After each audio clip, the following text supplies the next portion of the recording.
Before we begin the story of the loyal dog who waited at the train station every morning for 10 years, true story, I invite you to get comfortable. Let the world fade for a while. If you find yourself drawn into these quiet tales, feel free to like and subscribe. It helps more stories find their way to the firelight. Now, let's begin. Have you ever seen something wait every day without fail? Just before sunrise, when the fog still drapes itself over the hills and the town of Windsor hasn't quite rubbed the sleep from its eyes, there's a rusted train platform that whispers more than it shouts. And on that platform, by the old bench, where the paint's been peeled by time, stands a dog. Shaggy, brown, quiet, no collar, no leash, no person nearby calling his name. He just stands there, still as a statue, ears barely twitching, eyes locked on the empty tracks as if expecting something, or someone, that never quite arrives. Right before the 6:12 morning train, he appears. Always the same time, always the same place. The townsfolk began noticing years ago. At first, they thought he was lost. Maybe waiting for an owner who'd step off one of the carriages with open arms. But no one ever came. Then days turned to weeks, and weeks turned into seasons. Still, he waited, no matter the weather. Rain soaked his fur. Snow blanketed his paws. The sun crept over his back in summer. But nothing broke the silence of his vigil. Some say he came from nowhere. Just showed up, sat down, and never left. Others whisper there's a reason, a story buried somewhere between rusted rails and morning mist. They say dogs don't wait for nothing. That maybe he remembers someone the rest of us have forgotten. That maybe he sees something we can't. No one knows where he sleeps. Or where he slips off to after the train's gone. But when the morning whistle cries out and that low rumble rolls into the valley, he's already there. Watching, waiting, and if you listen closely, right as the train sighs its way to a halt, sometimes you'll hear it. Not barking, not whining, just a quiet sound, almost like a breath, a wish, a memory stirring awake, and it makes you wonder, who did this dog love so deeply he couldn't stop waiting? What train was he hoping would bring someone back? And how did he know which one was his? That's where the story begins. A train, a man, a dog, and a morning that never truly ended. In Windsor, before the town had even begun counting its clocks each morning, there was a man named Albert Reed, who counted whistles instead. Each day for 40 years, he wore the same pressed uniform, polished the same brass buttons, and walked the same path from his modest house on Maple Street to the railway station. Albert didn't speak much. He didn't need to. His eyes did the talking, always kind, always watching. People said he was born with smoke in his lungs and soot in his veins, built for schedules and silence. He had no wife, no children, only the steady rhythm of arrivals and departures. And then one damp October morning, that rhythm paused. The train was delayed by heavy fog, and Albert took a path he usually didn't, cutting through a thicket near the outer bend of the track. That's when he heard the sound. A whimper, quiet as wind through dry grass. Low to the ground with matted fur tangled in thorny reeds was a tiny bundle of brown and white. A stray. One paw curled under awkwardly. Ribs showing through thin skin. But his eyes, wide and alert. Albert hesitated, then knelt without a word. The pup flinched, but didn't run. Maybe he couldn't. Or maybe he just knew this was someone who knew how to wait. "All right, then," Albert muttered. "Let's get you out of here." He didn't bring the dog straight home. First, they went to the station. The pup curled into his coat pocket, shivering, while Albert finished his shift. That afternoon, he gave him a tin of sardines, a dish of water, and a blanket folded neatly beside the foot heater in the corner of his living room. The dog stayed. Albert didn't speak of love. Not in words, at least. But he began packing an extra boiled egg each morning. A crust of bread covered in a napkin. And when he brushed his coat, he made sure no crumbs had clung to the dog's fur.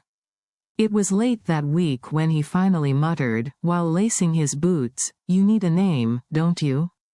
The dog looked up, head tilted, ears perked.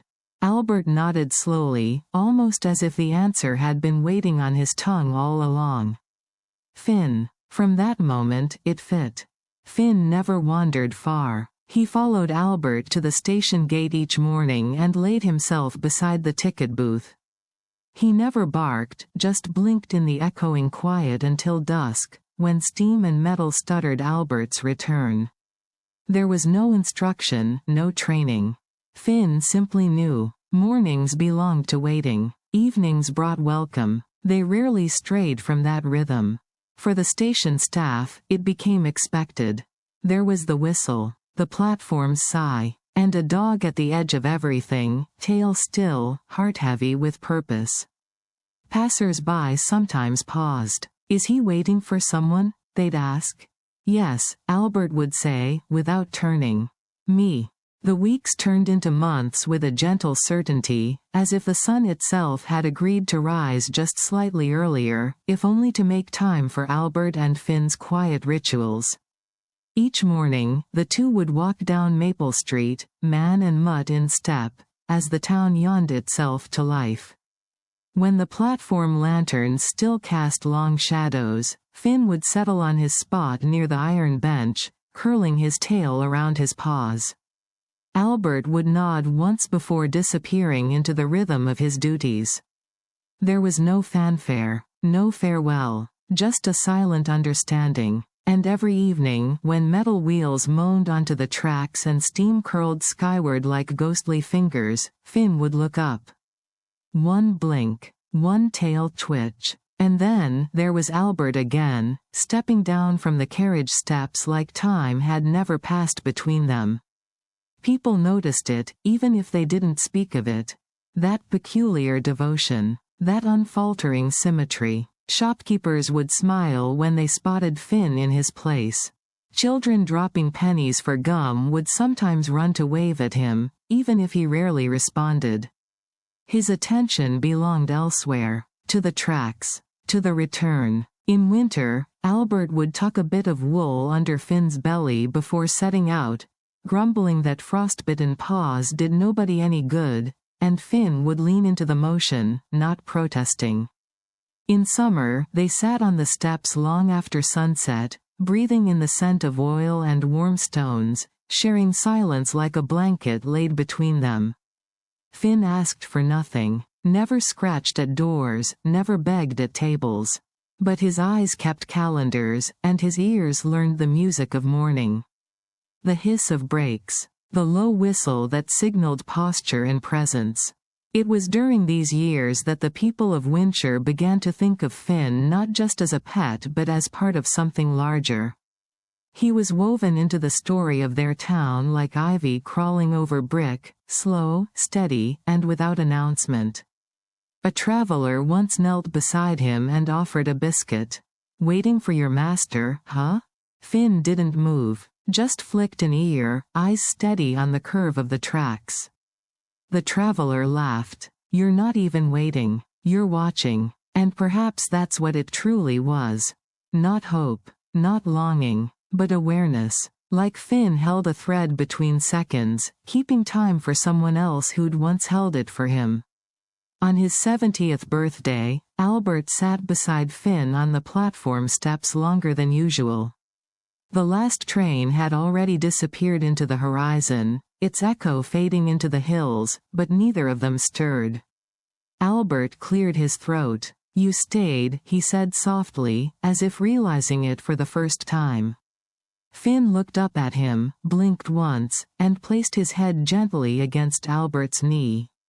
That was the first time Albert reached down, truly, and let his hand rest on the dog's crown. Not out of habit, not out of routine, but with the weight of someone who'd just understood how much of his life had been quietly carried by another. "Good boy," he whispered. And the stars came out above them, unnoticed, blinking into their places. The seasons began to change more slowly then, as if the leaves themselves grew reluctant to fall without first checking on Finn. Autumn painted the hills in rust and gold, and each morning, as wind stirred the corners of the platform, Finn remained in his spot, steady, present. Children walking to school would stop to pet him, pressing their gloved fingers tentatively against his fur, as though meeting something sacred.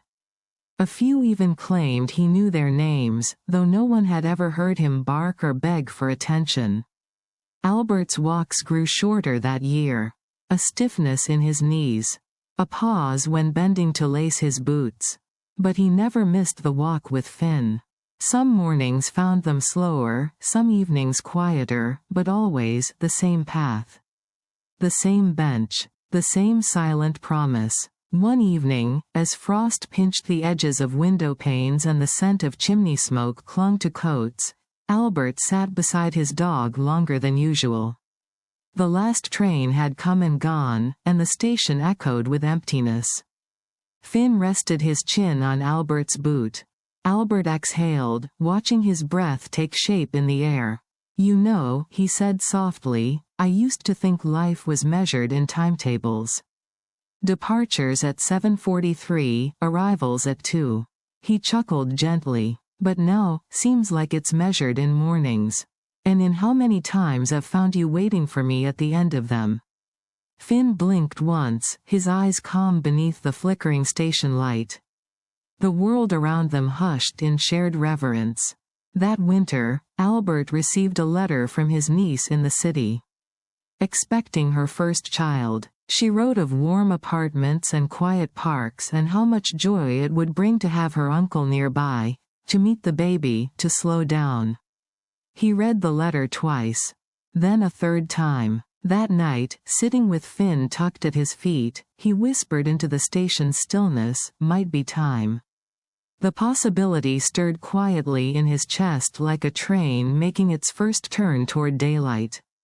He began writing a letter back, asking about brokers and small houses near her neighborhood. He folded it neatly, sealed it with care, but waited one more day to send it. Just one more ride, he told himself. The next morning, he brought 2 eggs instead of 1. Finn sat beside him as always, silently watching. From then on, Albert made small changes. Cleaned out drawers. Donated his extra coats. Took down the framed schedules from his walls. But he said nothing to Finn. Not yet. Change, he believed, should come gently, like sunrise, not fire. And still, each morning, Finn watched the departures. Each evening, he waited for the return. Spring approached, and the frost retreated, drawing silver maps across windows one final time. One morning, Albert took out a fresh notepad and, in careful print, began writing. Retirement notice, effective May 10th. That night, as Finn dozed by the hearth, tail twitching in dreams only dogs remember, Albert whispered, "Almost time, old boy." Finn stirred, blinked, but said nothing, just listened, because he always had. The morning of the letter's sending was wrapped in mist. Albert stood on the porch a beat longer than usual, the sealed envelope tucked beneath his arm, glancing down at Finn with a trace of something unspoken behind his eyes. "You ready?" he asked. Finn simply stood, tail swaying once, already pointed toward the path. And so they went. Man with decision tucked gently into his chest, dog with habit stitched into his stride. At the station, Albert handed over the envelope to the post clerk with a nod. "Off to the city," he murmured. "Should find its way by Monday." Then, he turned to Finn, gave the faintest smile, like a man who had quietly turned a page in his life without tearing it. The day passed much like the others. Trains came, passengers boarded, and schedules negotiated the hours. Finn remained at the platform's edge, watching the comings and goings as though reading each journey through the tilt of travelers' shoulders.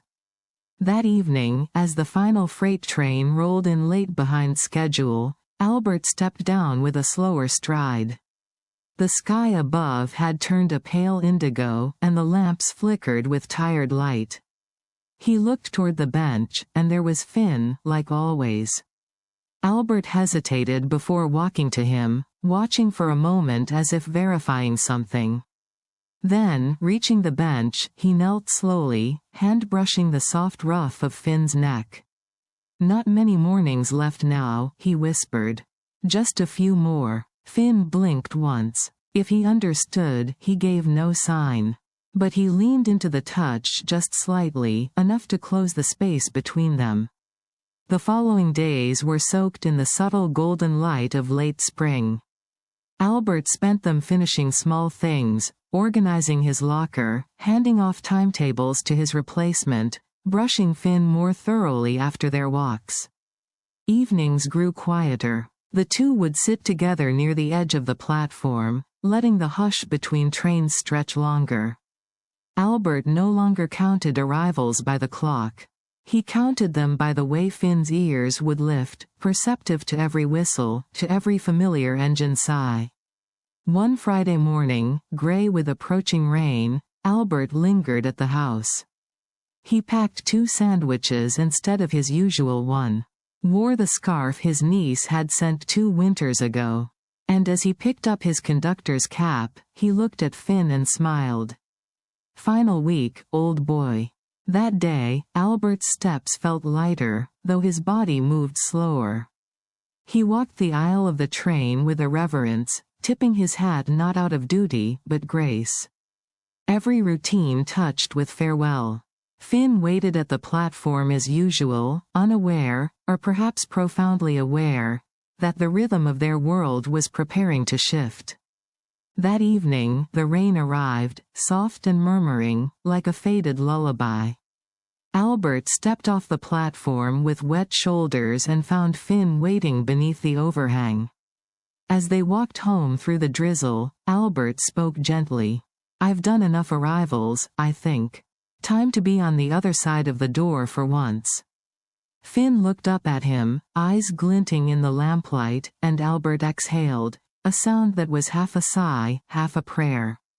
They reached the porch and paused before going inside. Albert stood a moment beneath the dripping eaves, watching the light move across Finn's face. "Next week," he murmured. "We begin again." Finn didn't move. He only watched the rain. And beside the scent of wet fur and old wood, the night held a hush that neither history nor timetables could name. The morning arrived on a hush of rain. Albert moved slower than usual, fingers lingering on buttonholes, polishing his brass badge with a kind of reverence. His boots found their usual rhythm on the damp pavement, even as mist curled between the houses and the platform loomed ahead like a memory he hadn't quite named. Finn, trotting beside him, noticed the difference. He paused once halfway down the path, nose lifting into the wet air, ears slightly back. But he didn't stop. He never did. At the station, the world moved like clockwork repainted in watercolor, soft edges, blurred sounds. Albert gave a nod to the porter, checked his watch without reading the time, and stepped aboard as the 6:12 roared awake. Finn sat by the bench, as he always had, tail curled near his paws. The engine pulled forward, and Albert gave a small wave from the carriage steps.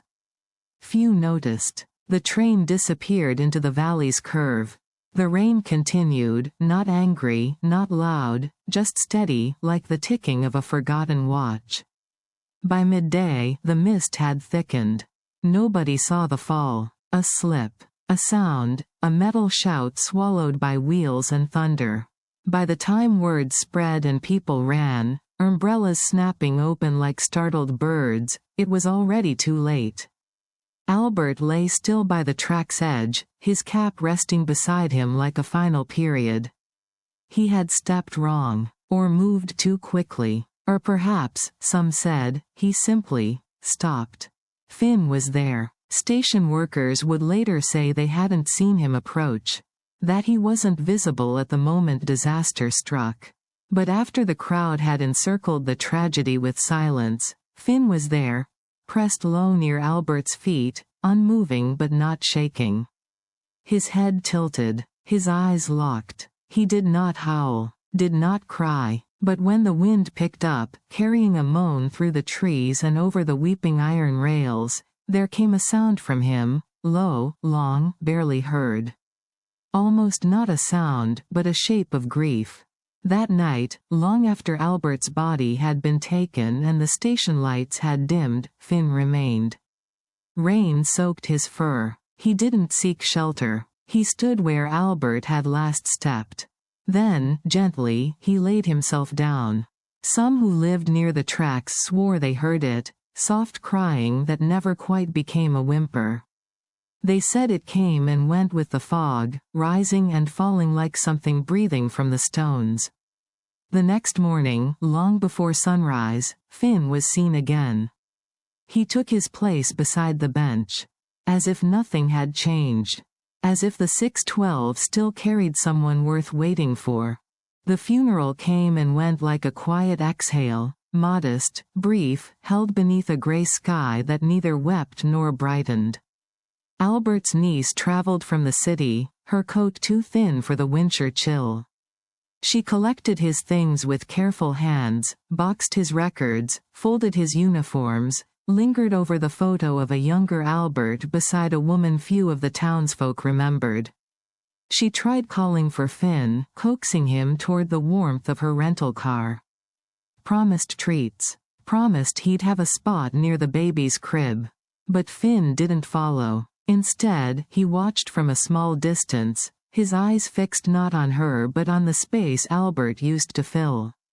Eventually, she sighed, left behind a bowl of dry food and a folded blanket, and drove away. The next morning, a few minutes before 6 o'clock, Finn appeared once more by the platform. No leash, no collar, just a shape settled against the wood of the bench, tail curled neatly, eyes on the tracks. The 612 arrived. Steam curled. Doors hissed. Passengers stepped off and on, none of them Albert Reed. Finn did not move. When the train departed, whispering into the hills, he stood up slowly. And walked away. By evening, he was gone again, vanished into some unnoticed fold in the town's map. But the next morning, there he was. Same time, same place. A pattern began. A ritual carved from memory. People noticed. The station clerk started leaving out a small bowl of water. A baker left crusts of bread at the corner of the bench. A teacher clipped an old blanket to the side awning above him in case of morning drizzle. Finn never took more than what was offered.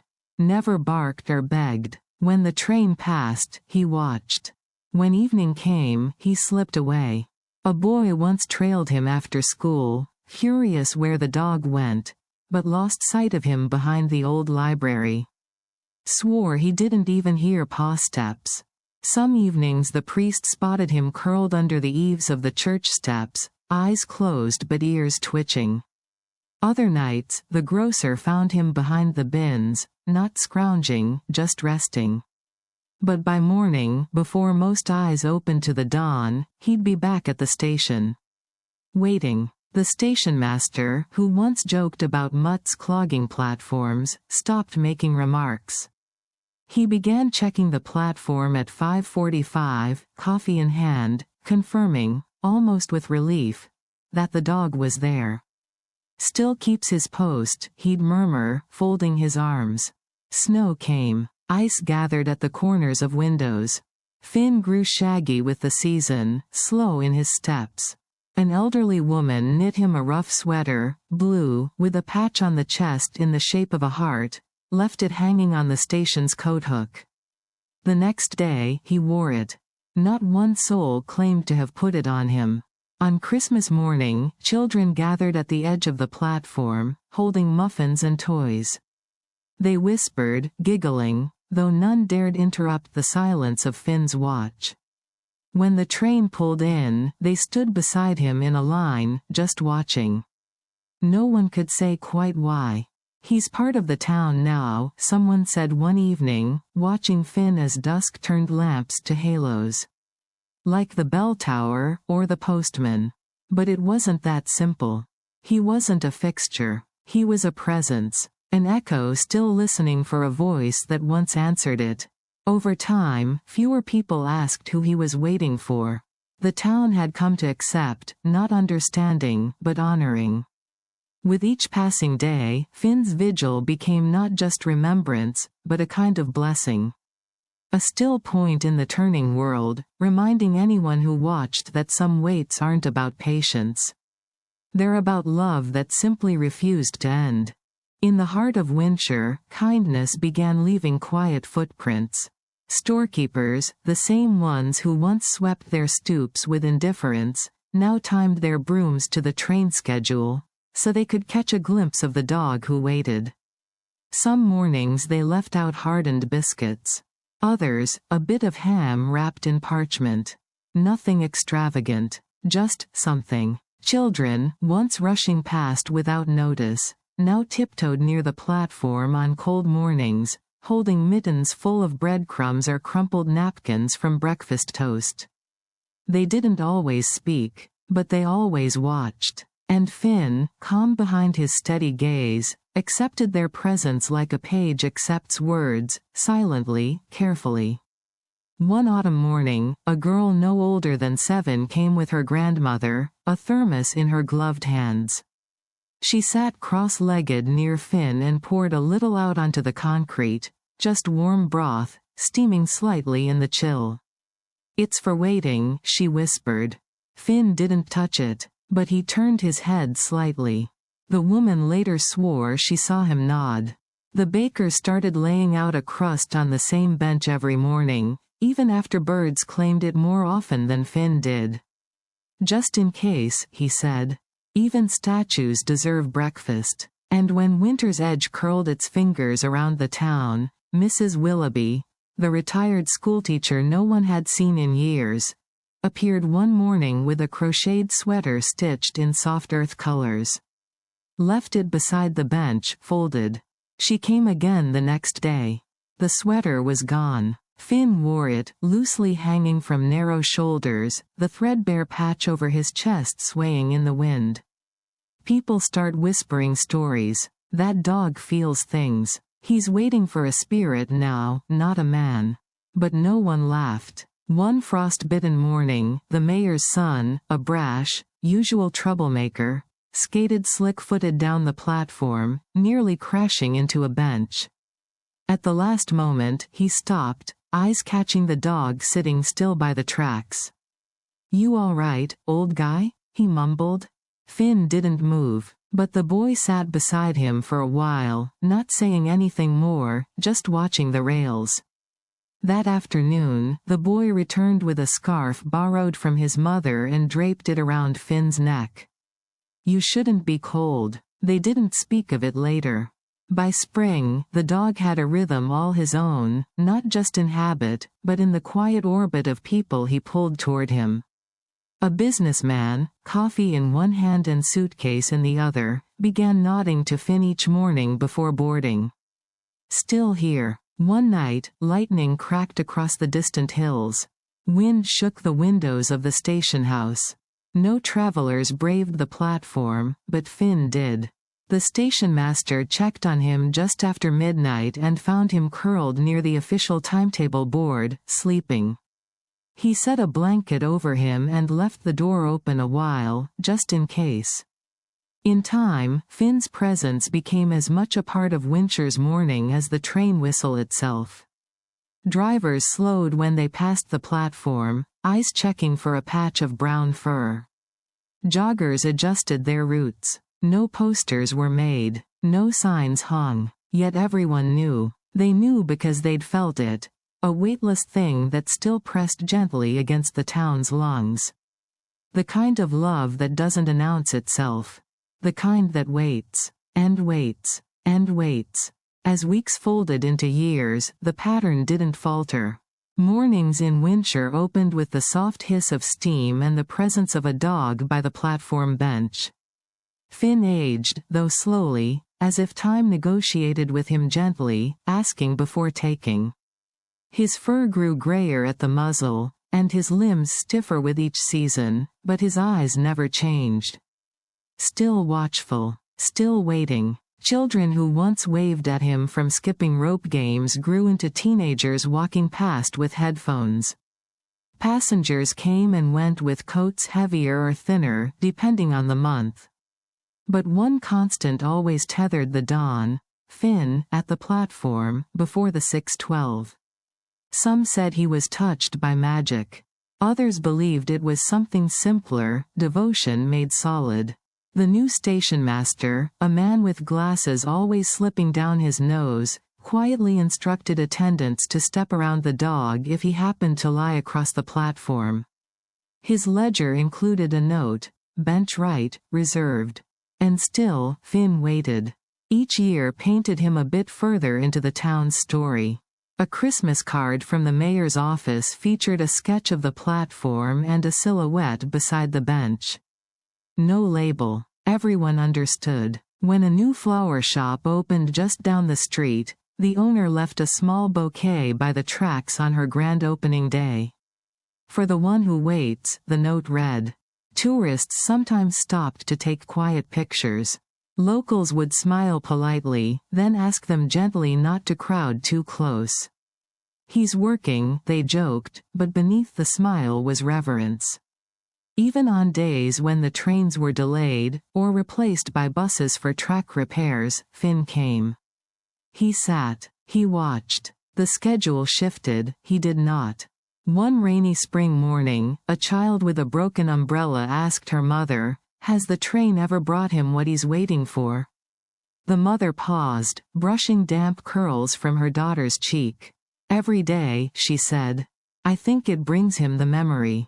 In the small cafe near the corner, old-timers swapped their usual tales over coffee, but always returned to Finn. The waitress collected spare sausage links from breakfast plates and dropped them off during her break. On Sundays, a retired painter would sit nearby, sketching the rails, never Finn directly, only shadows. Everyone began measuring the years by odd intervals. That was the spring when Finn wouldn't leave the bench for 3 whole days. Remember the blizzard? He was still there, curled under the guardrail like a snowdrift come to life. Late one autumn, a whistle didn't blow. A mechanical glitch silenced the sound entirely. Yet Finn still looked up just as the 6:12 rolled in, ears lifting, eyes sharp. As though his heart kept the timetable independent of clocks. Some wondered if he was holding on for something. A certain year, a certain train. Others stopped questioning. Love, after all, doesn't always need a reason to endure. It simply does. One morning, just after his usual watch, Finn didn't leave right away. He stood longer at the track's edge, the faintest tremor in his legs, as if bracing against something unseen. Then he turned slowly and walked away, each step measured, deliberate, like a goodbye paused between footsteps. And still, the next morning, he returned. Same place, same time, as if the universe had whispered gently overnight. Not yet, not just yet. It was an ordinary afternoon when Thomas Alder, the station's senior attendant, found himself sorting through the last of the old inventory behind the maintenance shed. Dust clung to every surface like age itself, and crates marked with years long gone sat forgotten beside rusted tools and spider-slung corners. He wasn't looking for anything. Just passing time, waiting for the next delivery manifest. But just as he was about to leave, his foot nudged a narrow metal locker, tall, dented, and faintly stamped with the initials AR. Albert Reed. The lock had long since rusted through, giving way with a soft groan as Thomas pulled the door open. Inside, linen folded with the stubborn stiffness of memory. A faded conductor's cap, 2 pairs of gloves, worn at the fingertips, and a bundle of envelopes, tied with a thin twine, yellowed and delicate. He sat down right there on an old upturned crate and opened the top letter, the paper whispering as he unfolded it. "My dear Evelyn," it began, the ink slightly smudged, but steady. The words that followed weren't dramatic or poetic. They spoke of routine, of mornings in Winshire, of the quiet ache of absence and the way a man finds space and silence, if he must. But then, as Thomas leafed further into the stack, one letter, dated just 3 months before Albert's passing, stood out. "If anything ever happens to me," it read, "I hope Finn keeps some part of the mornings for me. He'll know what to do." Thomas read it a second time, then folded it slowly, holding it in his hand a while before placing it gently back in the bundle. He didn't speak of what he found, not right away. But the next morning, he brought an old wooden frame to the station. Quietly, without bothering the others, he posted a copy of the note, just that final paragraph, beside the bulletin board above the lost and found. Some read it, some didn't, but Finn came, as he always did. He sat, his sweater draped neat over his shoulders, a small tear near the hem. His ears twitched once. He turned his head ever so slightly toward the wall across the platform. Toward the page. Then, as though the morning had simply asked him to acknowledge something, he looked back at the tracks. Waited. And stayed. From then on, the letter remained there, untouched through seasons. Torn once by wind, then gently taped back together by the stationmaster's daughter. When questioned, Thomas would only say, it wasn't meant to be read by just one person. And over time, some began to believe that Finn hadn't stayed simply waiting. That he'd remembered, not a command, not a trick, a promise, something in that line of ink, perhaps, that echoed not just with instruction, but trust. The unshakable belief that a heart, no matter how small or worn, could keep the shape of another's life even after they had gone. And though the trains still passed, and whistles still blew, and lives moved forward. Each morning, before the platform filled with footsteps, and the rails gleamed with the first streaks of light, Finn was there, as though memory itself had fur. As though love knew how to sit very, very still. It was the coldest night Winshire had seen in years. Wind howled down chimneys like forgotten songs, and snow skated across the streets in restless, biting swirls. Trees bent under the weight of frost. The kind of night where even stars seemed to shiver behind clouded skies. People stayed inside. Fires were stoked high, curtains drawn tight. And yet, at 6 o'clock on the dot, Finn made his way through the slush, his sweater damp at the hem, paws stiff with cold. He reached the platform bench where he always sat, and curled beside it, not under its cover, not near the door's warmth, but in the open.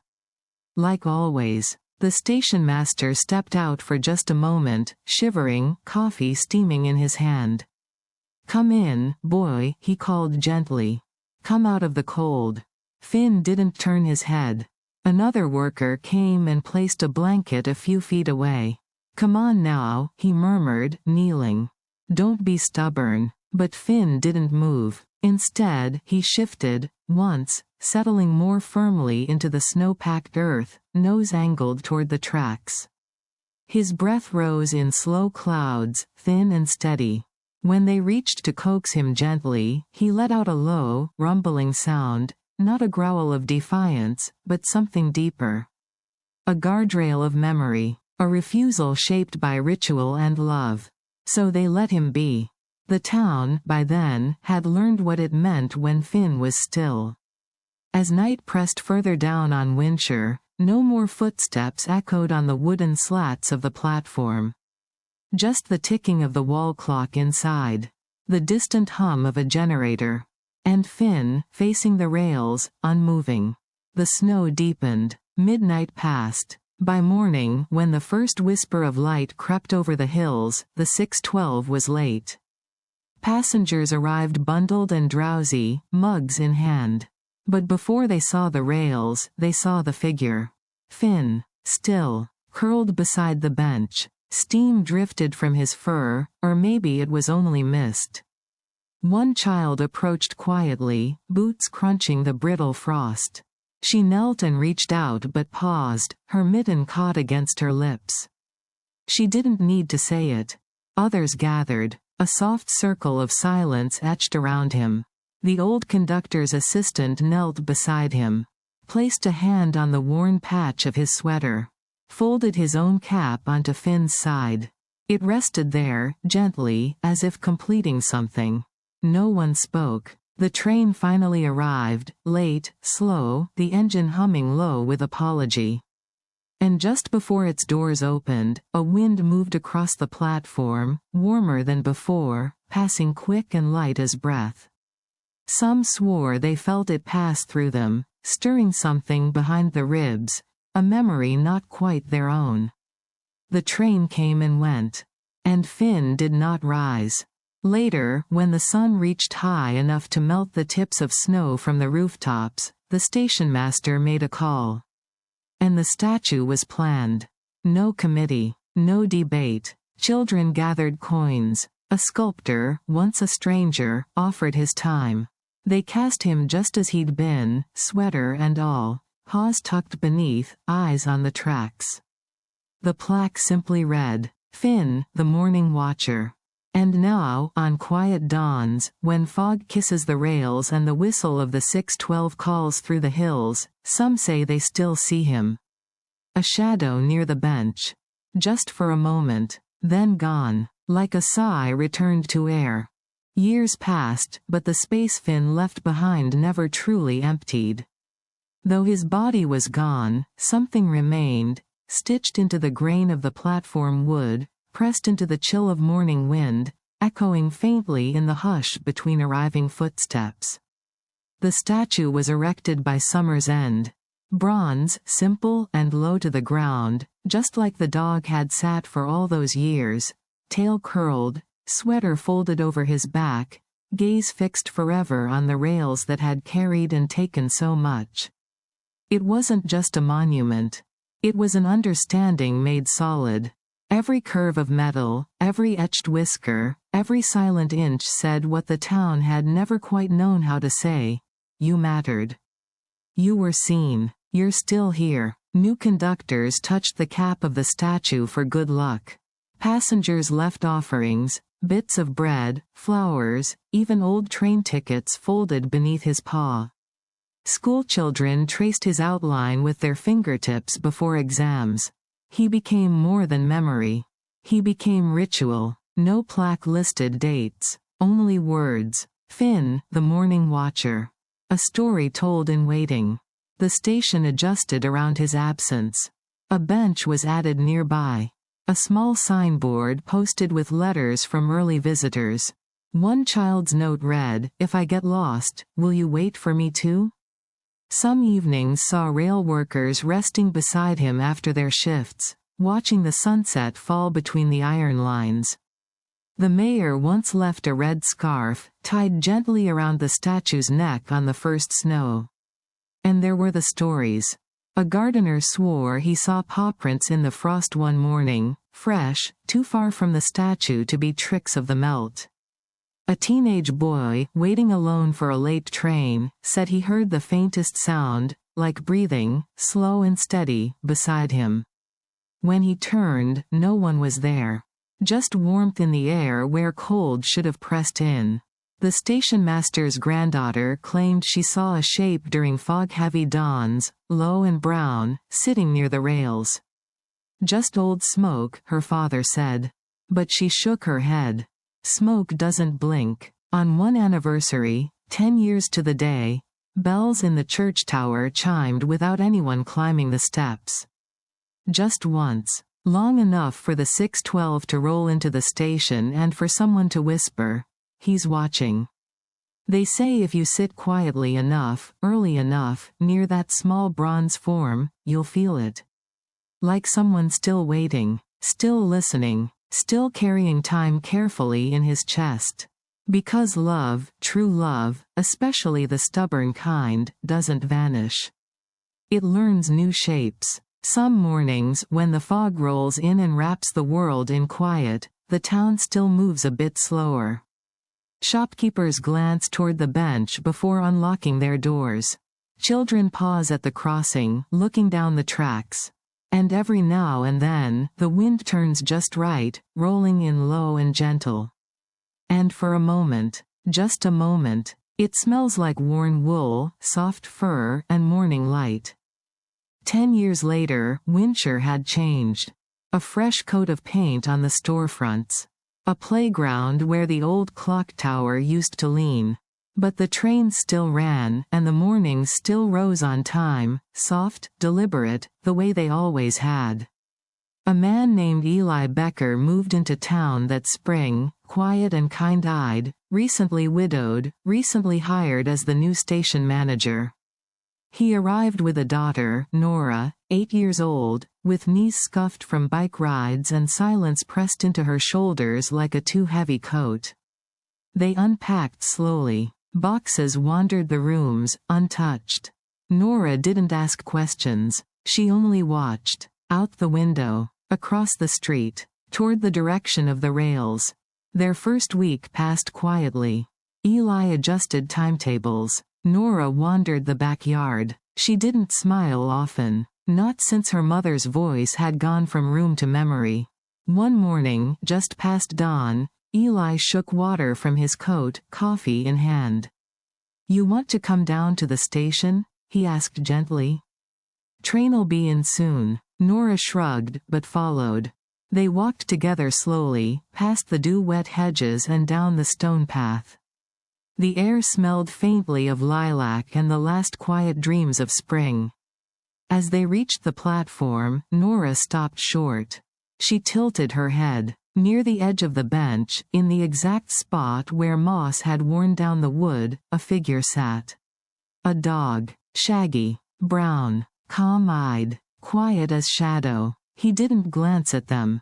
Didn't start with suddenness or bark a greeting. He simply watched the tracks, tail tucked around his body, ears flicking at the distant sound of the 612. Nora stared. Eli blinked. "That's strange," he murmured. "We don't have a station dog anymore." His voice went unheard. Nora had stepped forward slowly, one boot scuffing the platform. She crouched a few feet away, her eyes searching the dog's face. "He's waiting," she whispered. The dog didn't turn, but he blinked. Once. Slow. Certain. "What's your name?" she asked softly. Silence. Then Nora stood, brushing her hands on her coat. "His name's Finn," she said. Eli looked at her. "Did someone tell you that?" She shook her head. "He just is." They watched in silence as the train approached, steam rolling gently beneath its belly. The dog stayed still. Nora moved closer, sitting cross-legged near him, the toes of her boots brushing the edge of his tail. "He's not old," she said after a moment. "But he's not new either." Eli didn't have an answer for that. He just folded his arms slowly, exhaling through his nose. The train hissed and sighed. People disembarked. Others boarded. Nora watched them. So did the dog. When the train had gone and silence stretched again across the platform, the dog stood. He looked at Nora with the same calm gaze he had once given old schedules and soft snowfall. And with that same unhurried grace, he turned and trotted away, down the path, past the rails, vanishing behind the hedgerow as if he'd melted into memory. Nora didn't call after him. She only said, as though it had always been true, "He'll be back in the morning." And she was right. He was. Nora never told anyone where she went before school each morning. Her boots would crunch softly on the path while the town still blinked awake, and she'd slip through the station gate just as the mist curled above the rails. And every day, like clockwork untouched by hands, the dog was there. Same spot, same stillness, same eyes that seemed older than even time could explain. She began bringing him slivers of her breakfast, hard crust from toast, a bite of boiled egg, once even a slice of apple wrapped in tissue paper. He never rushed, never snatched. Just sniffed gently, then accepted it with the slow grace of someone remembering a meal once shared. They never spoke, not in the usual sense. But soon, Nora would sit beside him, shoulders drawn in close, leaning forward just enough so their breaths could count time together. Sometimes she'd hum, off-key and quiet. Once, when her shoelace snapped, the dog nosed her hand gently, as if to say, "It's all right. Not everything that breaks needs fixing right away." Her father watched from the window above the tracks. He didn't interrupt. She'd stopped asking about her mother by then. Stopped searching the house for echoes that never answered. But when she sat beside Finn, she'd speak small truths out into the morning air. "I think my dad cries when I'm asleep." Or, "There's a girl at school who paints with purple on her hands." Or, simply, "Sometimes it's hard to breathe when you keep everything too quiet." And the dog would listen the way all the best friends do, without trying to change anything. Spring shifted into summer. Finn walked with her sometimes, not far, not intruding. Just down to the bakery or past the garden fence, enough that her neighbors began nodding at the pair like they'd always belonged. "He's old," one man said. "He's new," murmured another. But both agreed. He knew the way Nora's footsteps sounded in joy versus when they dragged with worry. And though no collar hung from his neck, it didn't matter. No one in town dared question where he belonged. He simply did. One morning, she arrived before even the birds. The sky was still purple with sleep, and the street lamps still hummed faintly. The bench was empty. She waited. A minute passed. Then two. And then, through the hedge, he came. Not from town. Not from the alley. But from the direction of the tracks. His paws left no prints. His fur was dry, though the grass sparkled wet. Nora didn't flinch. She only nodded once, as if she understood something she hadn't the day before. Something about where he lived, truly. And where he came from when his waiting was done. That morning, they watched the train come and go together like always. She never missed a day after that. And when people asked her why, she'd simply shrug. "Some things are older than reason," she'd say.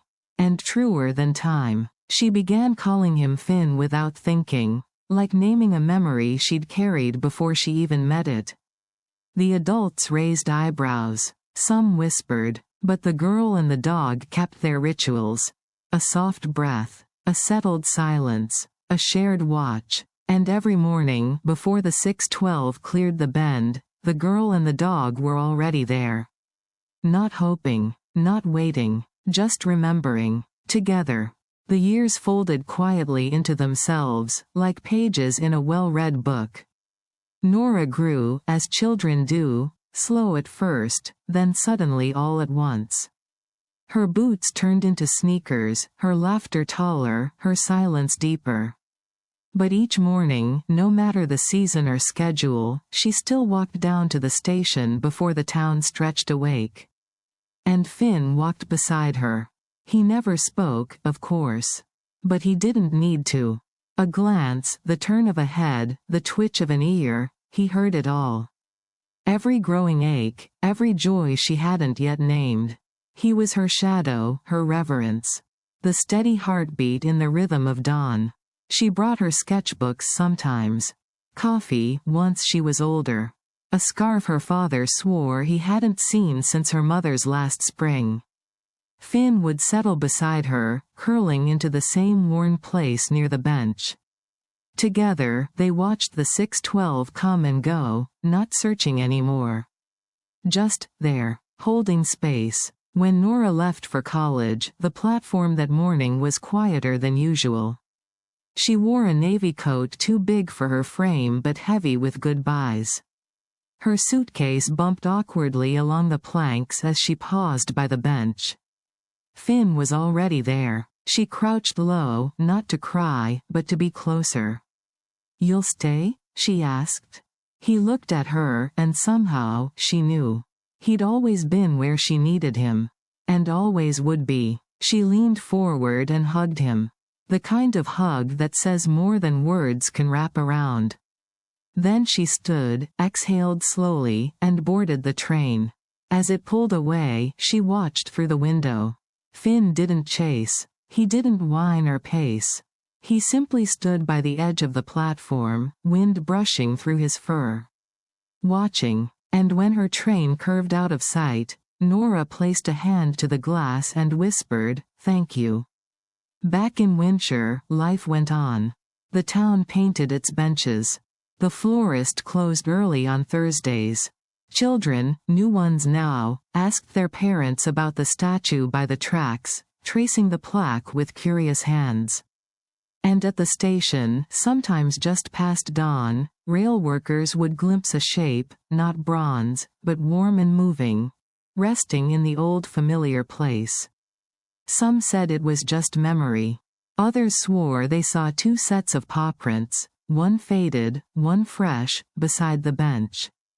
Long after Nora had grown, had years and cities threaded through her story, she returned.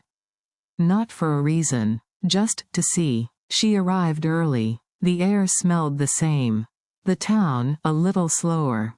The platform, just as she remembered. And beside the bench sat a dog.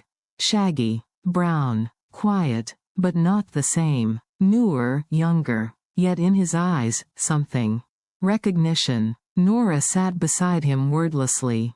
Then reached into her coat pocket and pulled out an old, folded photo. Worn at the edges from years of being carried. The dog looked. Then blinked, one slow, patient breath. She smiled. "Still here," she said softly. After all this time, the 6:12 rolled in. And together, they watched. Maybe no one ever truly leaves. Maybe love, real love, loops like the rails themselves. Maybe the ones who wait never really say goodbye. They just step aboard, and ride a little ahead. The breeze picked up. The train departed. Nora closed her eyes, listening. And somewhere in the hush that followed, she almost heard it. The breath of a good dog. The whisper of a morning, never quite ending. The town never forgot. Not after the trains changed models, not after heavier engines replaced the steam-sighing 612, not even when new platforms were added with fresh paint and cleaner signs. Beneath all the upgrades and timetables and digital arrivals, something older still lingered. Quieter, woven deep into the foundation. Children were told the story like a fable, of a dog who waited every morning for someone who never came, and how he became the guardian of promise, the shape of loyalty made flesh. But the elders didn't tell it with grand gestures. They told it softly, reverently, like passing on a secret that had rested in the air itself long before it had ever formed words. Some mornings, a traveler would glance at the statue and swear it looked slightly different than before, the tilt of the head, the placement of a paw. Others, especially in the cobalt hush before sunrise, claimed they could feel warmth near the bench, as if someone had just been sitting there. And during the rare fogs when the valley filled again like a held breath, whispers traveled down the rails. Not words, just presence. A soldier on leave once sat at the bench long before first light, trembling from memories he couldn't name aloud. Beside him, slow and silent, came the sound of pause. He didn't look. He just let himself lean slightly sideways. And something leaned back. Later, he wrote home only one sentence. "There's a kindness here. Like something waited with me."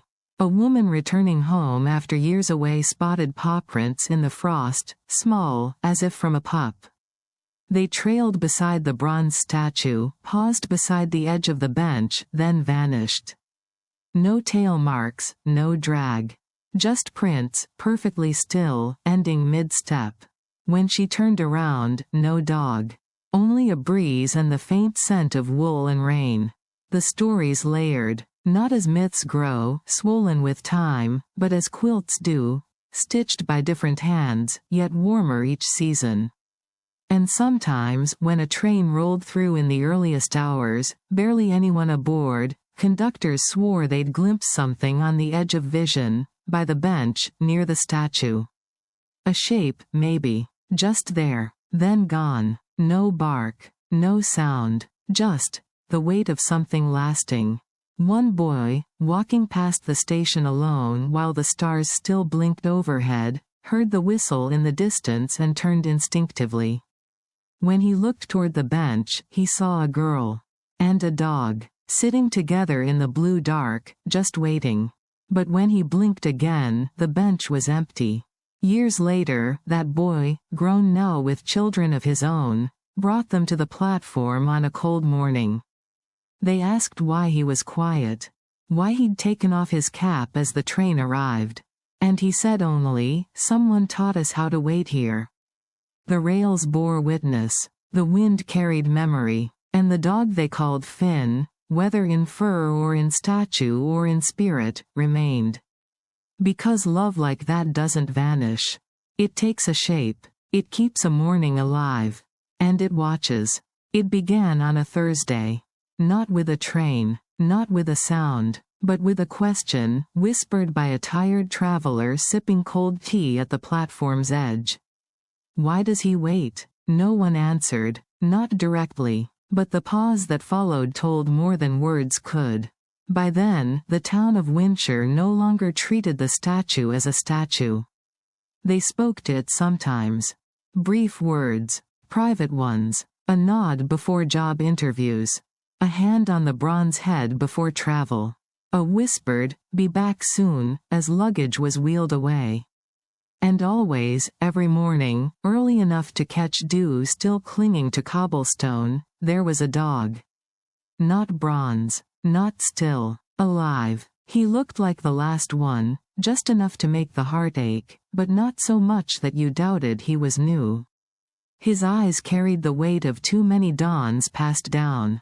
The town called him Finn, because how could they not? No one knew where he came from. He simply appeared one day beside the bench, curled carefully as if he'd always known his place, and everyone adjusted around him. Time passed that way, slow, undemanding, until one morning, Nora came back again, now older than Albert had been. Lines around her eyes, stories folded into her hands. And when she stepped onto the platform, the dog, this new Finn, looked up with the warm, unwavering recognition of someone who had missed her for far too long. She lowered to the bench, knees stiff, and rested her hand near his paw. "Still waiting?" she asked. He blinked once. She nodded, as if it was the only answer she'd needed. Mornings blurred gently between presence and ritual. Some days, they sat silently. Other days, she told him about her grown children. About cities visited, books read, the ache of missing things you don't even realize you've lost until you see them again. "He reminds me of something I forgot," said a retired teacher, watching the pair one quiet Tuesday. "But I don't know what. Maybe that was the gift. Not knowing, but remembering anyway." The town kept its rhythm. The statue gathered moss at the base, flowers at the paws. New murals appeared on old walls, but none dared touch the platform with fresh paint. People knew better. One winter evening, just after the last train, Nora lingered longer than usual. Her breathing slower, her coat pulled tighter. The wind slid through the gaps between houses, sighing low. She reached into her bag and pulled out a small envelope, unsealed, worn at the edges. Folded inside, the first letter she'd written after her mother's passing. She placed it beside the bench, just under the bronze paw. Then she leaned her head on Finn's shoulder, eyes closed, murmuring almost too softly to hear. "I think this is what I waited for." The dog didn't move. He just stayed. The next morning, a passenger left her gloves behind on the bench. When she returned hours later, they were tucked carefully beneath the bronze tail like a small act of kindness preserved. No one claimed responsibility. That same week, a girl visiting relatives stopped in front of the statue, staring wide-eyed. She crouched suddenly, held out her palm, and whispered, "You came back."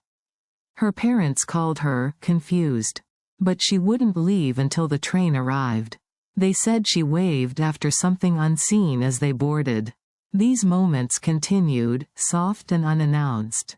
Familiar shapes in mist. Footsteps that paused beside the bench with no owner. Warmth where the wind should have pressed cold. And the dog, never absent, never loud. Just present. A story that didn't need telling to be known. A truth that found its shape in silence and stayed. People stopped asking who he waited for. It wasn't important anymore. What mattered was that he did. Because in a world of arrivals and departures, of fast things and loud goodbyes, there was still a dog who understood what it meant to remain. To promise with no expectation. To remember, even when names faded. And every morning, before the first train whispered into town, the mist cleared just enough to see two familiar figures. A bench, a dog, and love still holding its place. There's a story that lives in the breath between train whistles. Not told, not written, just known. By now, Windsor had softened around its waiting. The town no longer tried to explain the dog, or the statue, or the way strangers often cried quietly near the bench without understanding why. It had become part of them. Not like bricks or signs, but like memory woven into bone. The dog, still called Finn, always called Finn, aged slowly. Days wore gently on him. His gait heavier, fur dusted with gray. But he kept his time. Before sunrise. Every day. By the platform. Facing the tracks. Children grew into parents. Tourists came and left. But Finn endured. Quiet as breath. Present as heartbeat. And then one morning, the train came without him. He wasn't there. Not by the bench. Not near the statue. The rails gleamed as always, but something was unheld. Nora stood alone, hands stuffed in her coat, eyes scanning too long. She said nothing, told no one. But by evening, she wandered the side path behind the tracks, the one lined with dog prints from years past.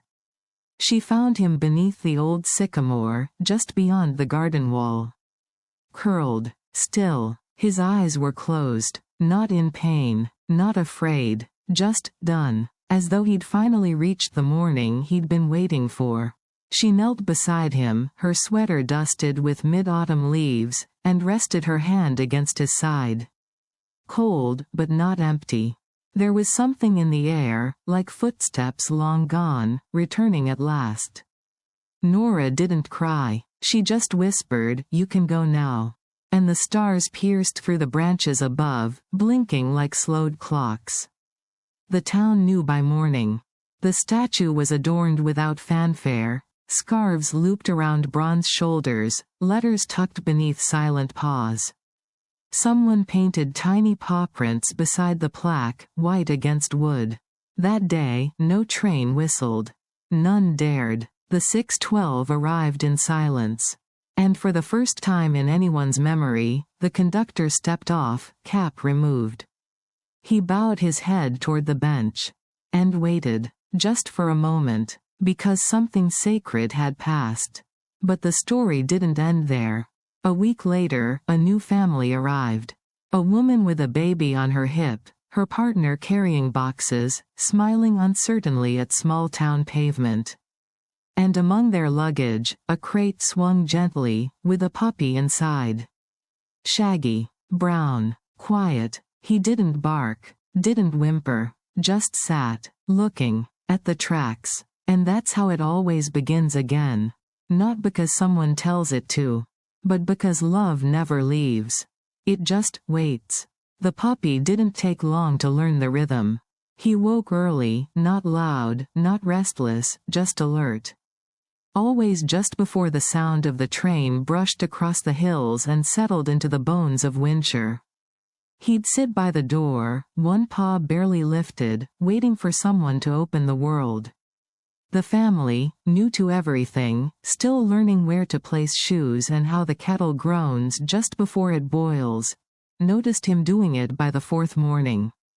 "He's looking for something," the woman said, spoon paused over the baby's bowl. The partner nodded slowly, unsure what to say. Unsure why his own throat was tight. They let him out one morning. Just opened the door before sunrise. He didn't run, didn't hesitate, just trotted down the path, as if drawn by something older than instinct. He stopped at the bench. Bronze glinted in the low light. Moss curled at its base like softened punctuation. The statue stood silent, as ever. The puppy sat a little apart. Not beneath it, not at its feet, just nearby, where breath meets memory. And he waited, not because someone told him to, because something called him to. From that day on, it became his place. He began arriving earlier than the mail. Children passed him, giving soft waves and calling him names their parents hadn't taught them.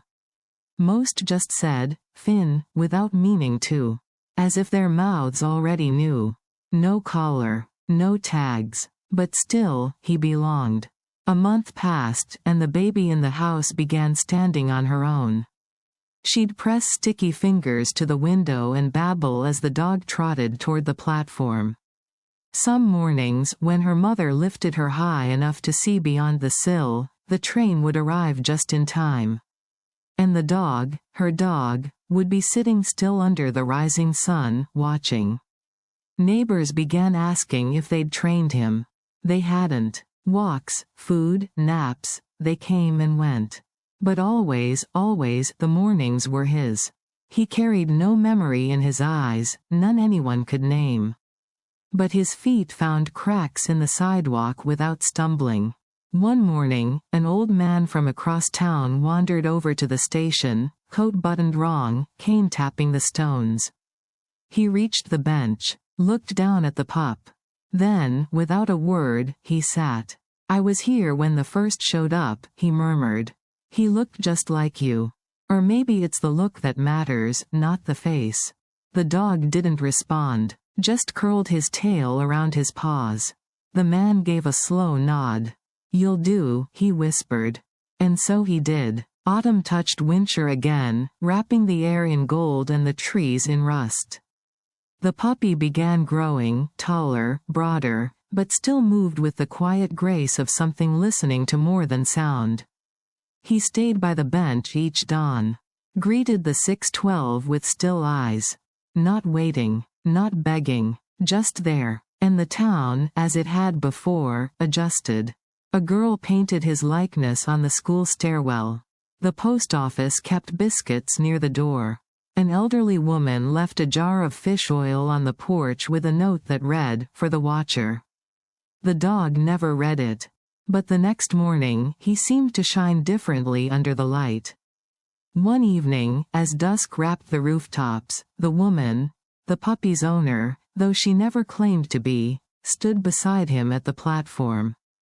The baby clung to her chest, eyes wide. The train hissed its arrival, casting shadows like echoes. And the dog, still as stone, watched. The woman looked down at him. "You remember something, don't you?" she asked, voice barely sound. The dog blinked once. And stayed. Because in Wincher, some stories never end. They simply begin again. The winters in Wincher always arrived like a slow breath, cool, careful, drawn deep into the lungs of the town. Frost swept the rooftops. Lamps burned longer into the mornings. And the dog, now larger, calmer, took his place each day before the 6:12, just as the wind pulled at the corner of his ears. No one told him to. No one needed to. Children passed on their walk to school and lowered their voices as they came near. Like the sight of him turned the air holy.